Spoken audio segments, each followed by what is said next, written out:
BS educational महाविद्यालय लखनऊ विश्वविद्यालय से संबद्ध छात्र छात्राओं के लिए उत्कृष्ट शिक्षण संस्थान बीए, एमए, बीकॉम, एमबीए व अन्य कोर्सेज के लिए आज ही संपर्क करें। खैराबाद, बिस्वा रोड, पकरिया, सीतापुर। सत्र 2023-24 के लिए प्रवेश प्रारंभ। नमस्कार, आप देख रहे हैं आई इंडिया और मैं हूं डॉक्टर पंकज सिंह गौर। और आज बात करेंगे उस घटना की जिसने यूपी पुलिस के इकबाल को चुनौती दी है और साथ ही योगी राज की भी धज्जियां उड़ाकर रख दी है। जी हां, उत्तर प्रदेश के सीतापुर की उस घटना का जिक्र करेंगे जिसको लेकर पिछले 24 घंटे से सीतापुर पुलिस के अधिकारी और कई थानों की फोर्स उसकी नींद उड़ी हुई है। यही नहीं, सूबे तक ये मामला पहुंचा है और आईजी रेंज तरुण गाबा को सीतापुर पहुंचना पड़ रहा है, ऐसी सूचनाएं आ रही हैं। दरअसल पूरा मामला क्या है वो हम आपको बताते हैं। उत्तर प्रदेश के सीतापुर के बिस्वा कोतवाली इलाके में राम इकबाल नाम का एक युवक जो घर से गायब हो जाता है, घर से निकलता है और वो लापता हो जाता है। 19 जुलाई को लापता होता है, 20 जुलाई को उसकी एफआईआर गुमशुदगी की दर्ज होती है और 21 जुलाई को महमूदाबाद शारदा पुल है, वहाँ पर उसका शव बरामद होता है। जैसे ही शव बरामद होने की सूचना आती है, परिजनों में जो है आक्रोश भर जाता है और 22 जुलाई को परिजन ऐसा कुछ कर डालते हैं कि पुलिस के इकबाल को ही चुनौती दे देते हैं। खासकर योगी राज की जो कानून व्यवस्था का राज माना जाता है उसको तहस नहस कर डालते हैं। जी हाँ, वो कैसे ही आपको बताएंगे। दरअसल राम इकबाल का जब शव बरामद होता है तो परिजन आक्रोशित हो जाते हैं और परिजन फिर सीधे तौर पर जो हत्या आरोपी हैं उनके घरों पर धावा बोल देते हैं। ये राम इकबाल जो है ये जगन्नाथपुर, अशरफपुर, ये बिस्वा कोतवाली इलाके में पड़ता है, वहाँ के रहने वाला था। और इसी गांव के जो पैरू हैं मेहंदी, इकबाल, बहार और बहाव, इनके घरों पर धावा बोल देते हैं। इनके घरों के पुरुष और महिलाएं घर को तोड़ देते हैं, घर के सामान को तहस नहस कर डालते हैं। जब ये वीडियो सामने आते हैं, वायरल होते हैं, तो निश्चित तौर पर कहीं न कहीं यूपी पुलिस के इकबाल को सीधे तौर पर चुनौती दिया जाना इसे माना जाता है। और आलम देखिए कि एक गांव में इस तरीके का ये कांड होता है और पुलिस इन्हें रोक भी नहीं पाती है, यानी पुलिस को सूचना भी नहीं मिल पाती है और ये पूरा कांड कर डालते हैं। इतना ही नहीं, इनके बगल में एक अनिल सिंह नाम का घर होता है, उसको भी ये क्षतिग्रस्त कर देते हैं। तो यहाँ तक इनका सीमित नहीं रहा आक्रोश। जैसे ही ये खबर आती है, सीतापुर की पुलिस हिल जाती है और इसके बाद आसपास के कई थानों की फोर्स को मौके पर पहुँचना पड़ता है।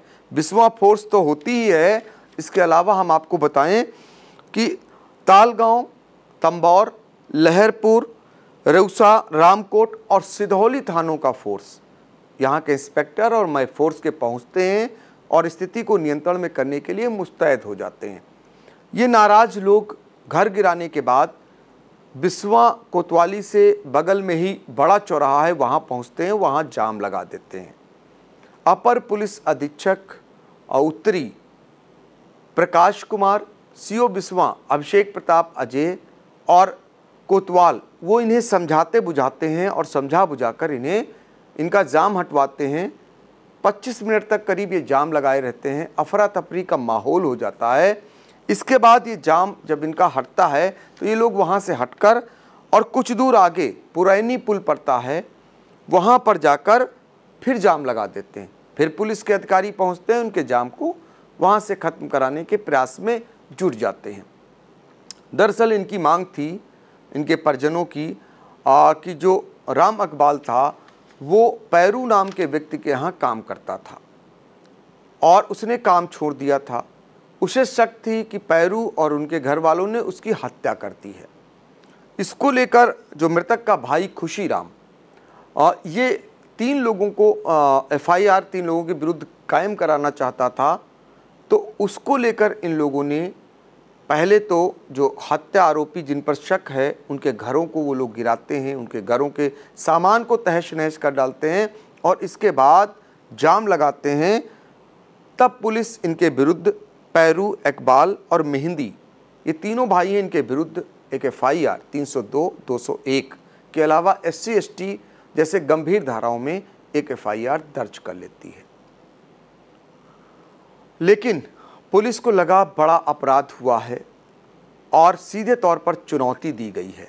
अब चुनौती देने वालों के विरुद्ध सख्त कार्रवाई करने के मूड में आ जाती है और एक्शन में आ जाती है पुलिस। हालांकि जिस दिन यानी 21 जुलाई को ये सारे लोग जब उनका शव मिलता है और 22 जुलाई को ये घटना सामने आती है और 22 जुलाई को ही जब शव वापस पोस्टमार्टम के लिए पहुंचता है तो उसकी रात में ही अंत्येष्टि हो जाती है।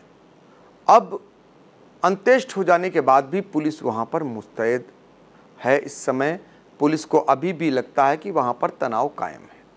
इस बीच पुलिस एक्शन में भी आ गई है और सबसे पहली FIR जो है वो SI नयन सिंह यादव के द्वारा उन लोगों के विरुद्ध दर्ज कराई गई है जिन्होंने हत्या के शक में जो आरोपी जिन्हें बनाया गया है उनके घरों को क्षतिग्रस्त कर डाला, उनके सामान को तहस नहस कर डाला।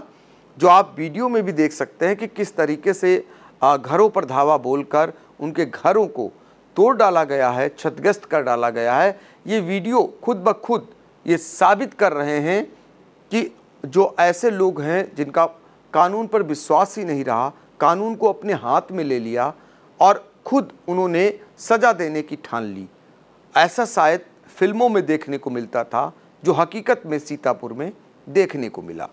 इसके बाद SI नयन सिंह यादव के द्वारा जो ऐसा करने वाले लोग थे उनके विरुद्ध एक FIR होती है। वो FIR आई इंडिया के पास है और उसमें कुल 15 लोग नामजद किए जाते हैं और 16वां अज्ञात होता है। इसके अलावा कहा जाता है कि 100 से 150 महिला और पुरुष इस मामले में थे जिनके द्वारा ऐसी घटना को अंजाम दिया गया। अब जिनके विरुद्ध नयन सिंह यादव ने घर को क्षतिग्रस्त करने का मुकदमा दर्ज कराया है उनके नाम बताते हैं आपको। सरोज, विवेक, मनीष, परशुराम, गुजाले, गुड्डू, शैलेंद्र, रुद्धा, कमलेश, सोनू, कल्लू, राम प्रसाद, खुशीराम, परशुराम, राम सागर और अज्ञात एक है। यानी 15 लोग नामजद हैं, 16वां अज्ञात है। इनके विरुद्ध जो है धारा 147, 148 और 457 और 427 के तहत मुकदमा दर्ज किया गया है और इसमें 100 से 150 महिलाओं और पुरुषों को बताया गया है इस घटना को कारित करने में। इसके अलावा एक FIR जो SI हैं कृष्ण कुमार की ओर से उनके विरुद्ध दर्ज कराया गया है जिन लोगों ने जाम लगाया था।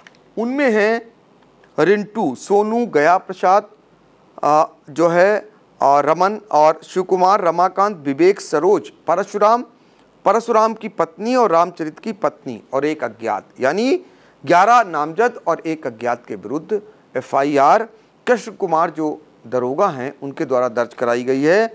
ये धारा 147, 504, 506, 332, 353, 341, 7 आपराधिक कानून संशोधन अधिनियम के तहत गंभीर धाराओं में ये FIR दूसरी भी दर्ज हुई है।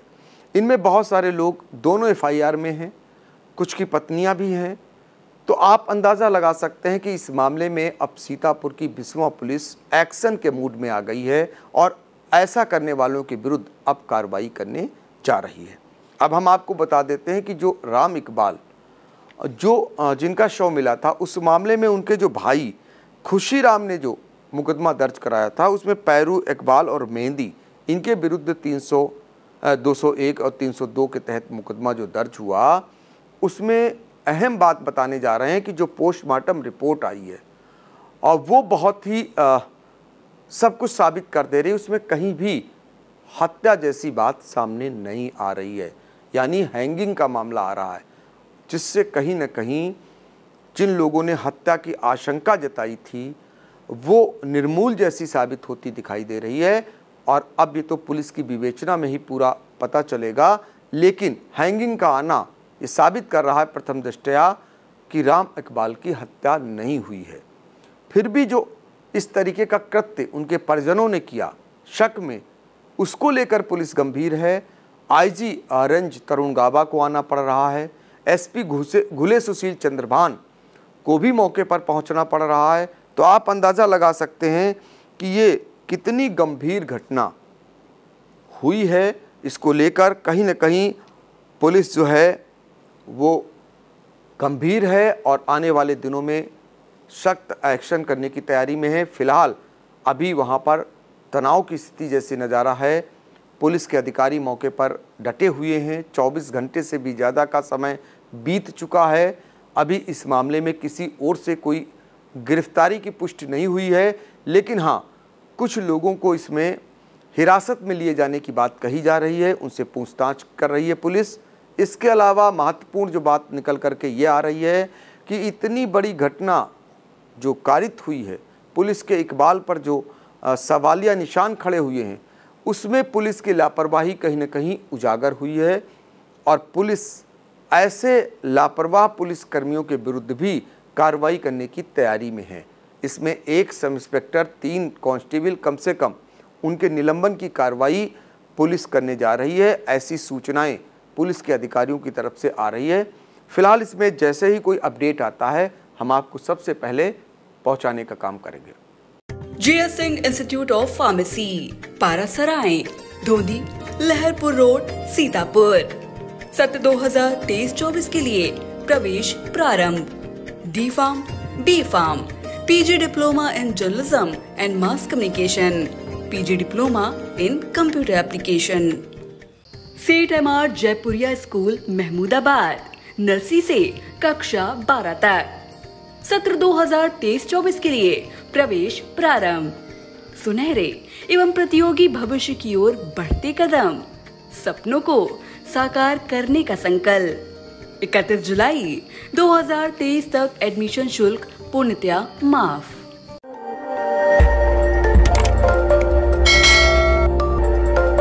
खबर आपकी, नजर हमारी। देखते रहिए आई इंडिया।